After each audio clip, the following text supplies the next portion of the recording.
नमस्कार, प्रणाम, सिमान्या। बड़ों के हार्दिक शुभकामनाएं, छोटों का लाड प्यार और आशीर्वाद। मैं अखिलेश गोसाई आप लोगों का दगड़ में आप लोगों का साथ पर।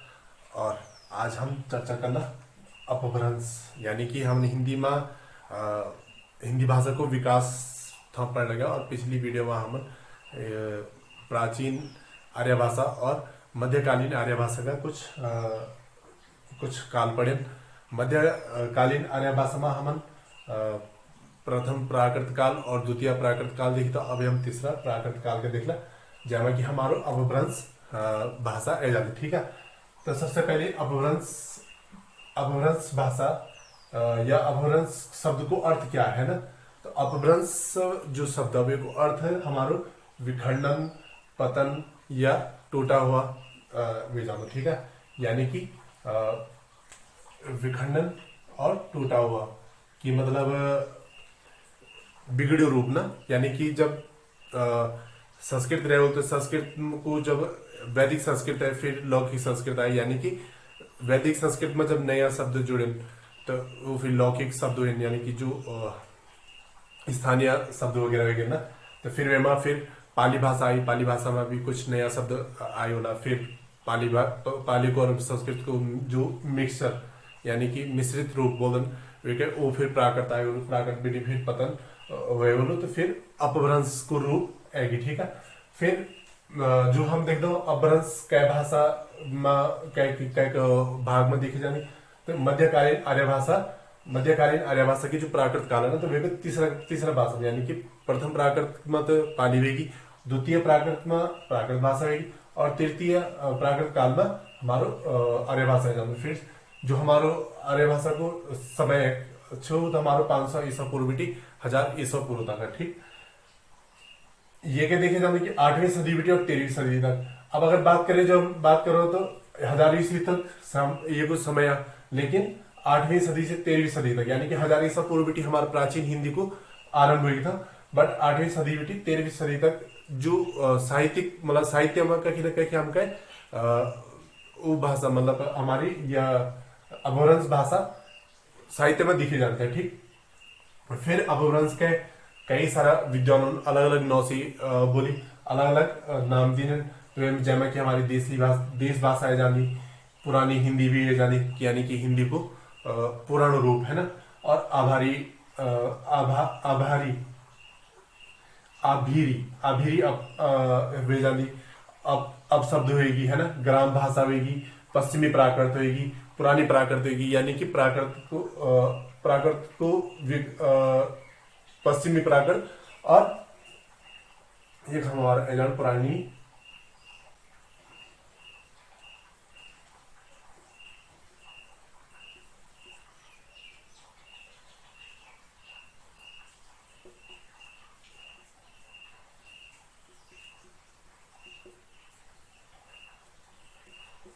प्राकृत को बिगड़ा रूप है ना।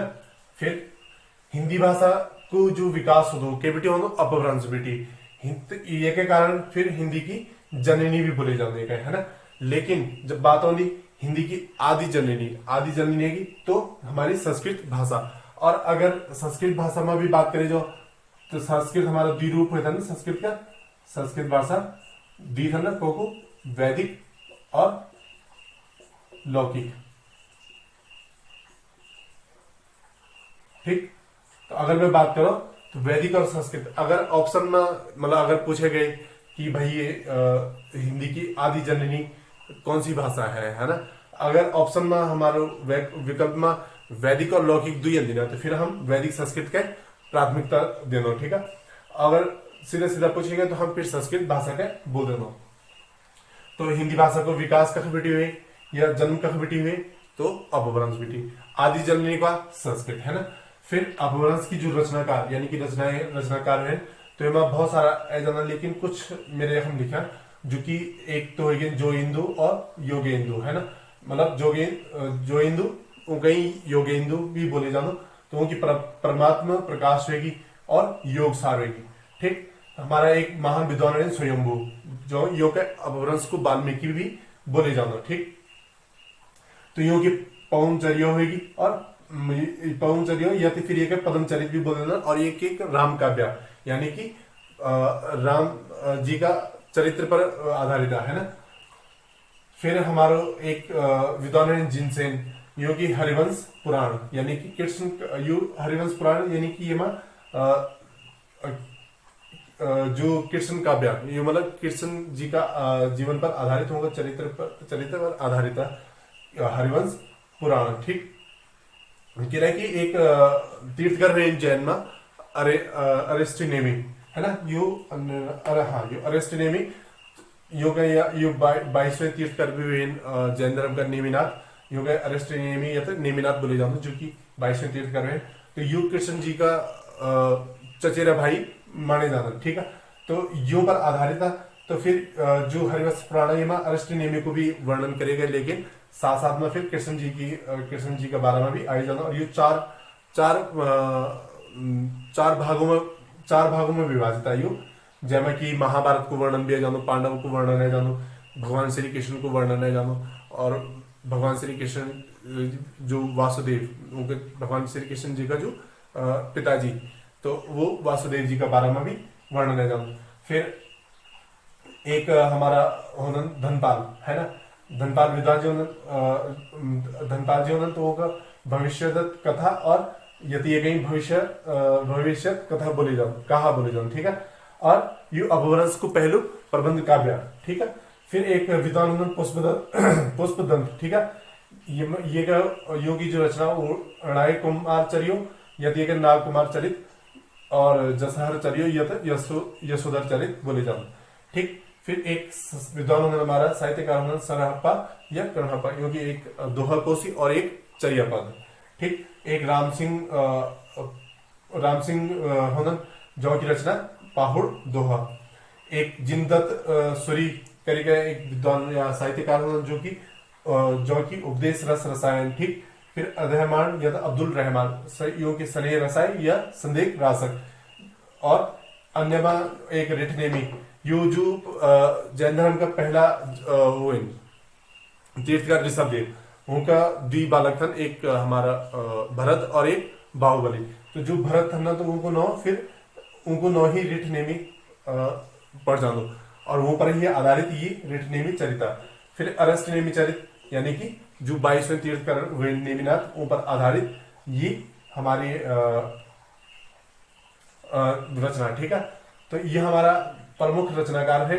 और हम अपभ्रंश का बारे में देखिए, अभी हम देखला अपभ्रंश का भेद। ठीक,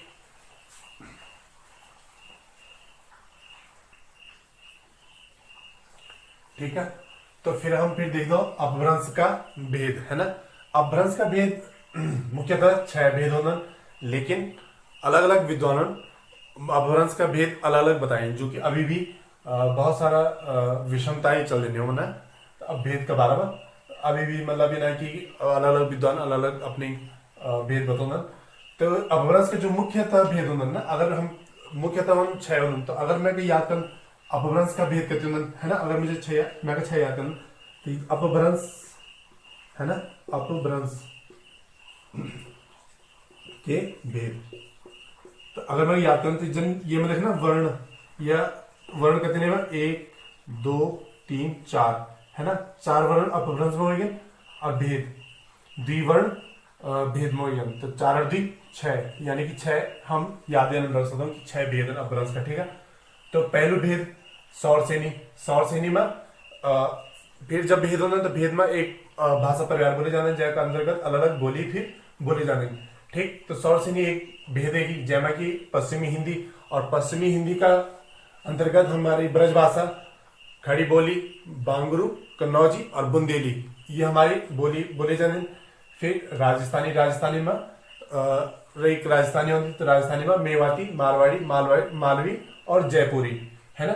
दूसरा भेद हमारा अर्धमागधी में हमारी पूर्वी हिंदी बोली जाती, जैसे कि हमारी अवधी बोली, बघेली वेगी, छत्तीसगढ़ी वेगी है ना, ये जाने। फिर हमारी तीसरा भेद हो मागधी बिहारी, ये का अंतर्गत बिहारी बोले जाते, जो बिहारी का में जो बोली जाती वो दिन भोजपुरी, मैथिली, मगही है ना। और बिहारी का अलावा बांग्ला, उड़िया, असमिया ये भाषा ए जाने, ठीक। फिर एक हमारे खस, खस हमारी पहाड़ी हिंदी, ठीक।